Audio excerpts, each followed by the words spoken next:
This video sponsored by JainReviews.online. JainReviews.online is one of the best review portal site. நாம் ஆன்லைனில் எந்த ஒரு பொருள் வாங்கினாலும் அதனுடைய ரிவ்யூ பார்த்து தான் வாங்குவோம். அந்த ரிவ்யூ பார்க்குறதா இருந்தால் நாம் ஜென் ரிவ்யூஸ் போய் ரிவ்யூ பார்த்து பொருள் வாங்கினா பொருள் தரமானதாகவும் இருக்கும், விலை குறைவாக இருக்கும். ஒரு கிணற்றின் நீரை கொண்டு இந்த உலகத்திற்கே தாகம் தணிக்கலாம் என்றால் நம்ப முடிகிறதா?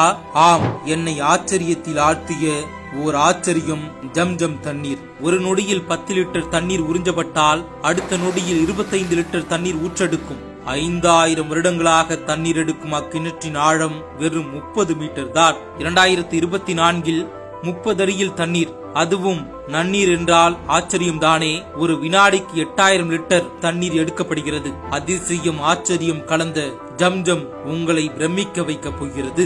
சவுதி அரேபியாவில் மக்காவில் கஃபா அருகில் இக்கிணறு அமைந்துள்ளது. சவுதி அரேபியா இது ஒரு பாலைவன நாடு, நதிகளே இல்லாத நாடு சவுதி அரேபியா.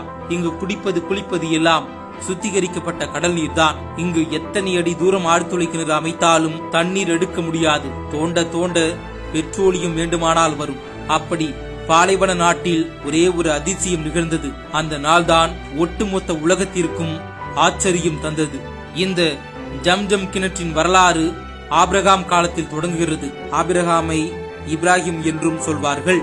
கிமு 3000 ஆண்டுகளுக்கு முன் ஒரு நாள் இப்ராஹிம் அவர்கள் தனது மனைவி ஹாஜரையும் மகன் பாலகன் இஸ்மாயிலையும் சவுதி அரேபியா பாலைவனத்தில் விட்டு சென்றுள்ளார். அவருடைய மனைவி காரணம் கேட்டதற்கு பதில் சொல்லவில்லை. 2ஆம் முறை கேட்டும் பதில் இல்லை.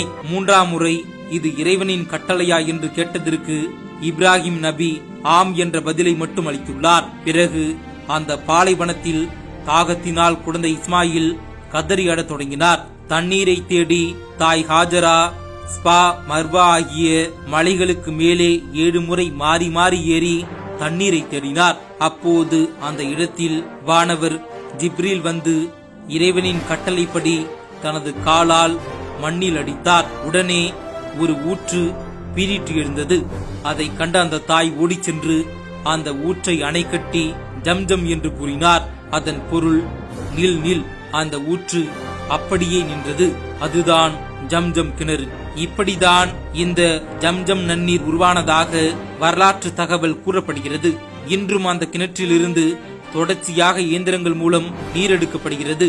லட்சக்கணக்கான மக்கள் அதை கேன்களில் எடுத்துக்கொண்டு உலகம் முழுவதும் செல்கிறார்கள். கோடிக்கணக்கான மக்கள் அதை புனிதமாக பருகி இறையருளை தேடுகிறார்கள். இந்த தண்ணீரின் சிறப்புகளை நபி மொழிகளில் அதிகம் காண முடிகிறது. மற்ற நீரெல்லாம் தாகம் தீர்ப்பதற்கே பயன்படும். ஆனால் ஜம்ஜம் பசியை போக்கும், நோயை குணப்படுத்தும், பிரார்த்தனை ஏற்கப்பட காரணமாக அமையும் என்றும் கூறப்படுகிறது. 1 லிட்டர் தண்ணீரில் அடங்கி உள்ள மூலதனங்கள் sodium, calcium, magnesium, fluoride, potassium, nitrate, bicarbonate, sulphate. ஹஜ் யாத்திரையின் போது கூடும் இஸ்லாம் சகோதரர்கள் இதை அறிந்துவிட்டு எடுத்துச் செல்வதாகவும் கூறப்படுகிறது. இனி ஹஜ் பயணம் சென்று வரும் இஸ்லாமிய சகோதரர்களிடம் ஜம்ஜம் வாட்டர் கேட்டு வாங்கி அருந்துங்கள்.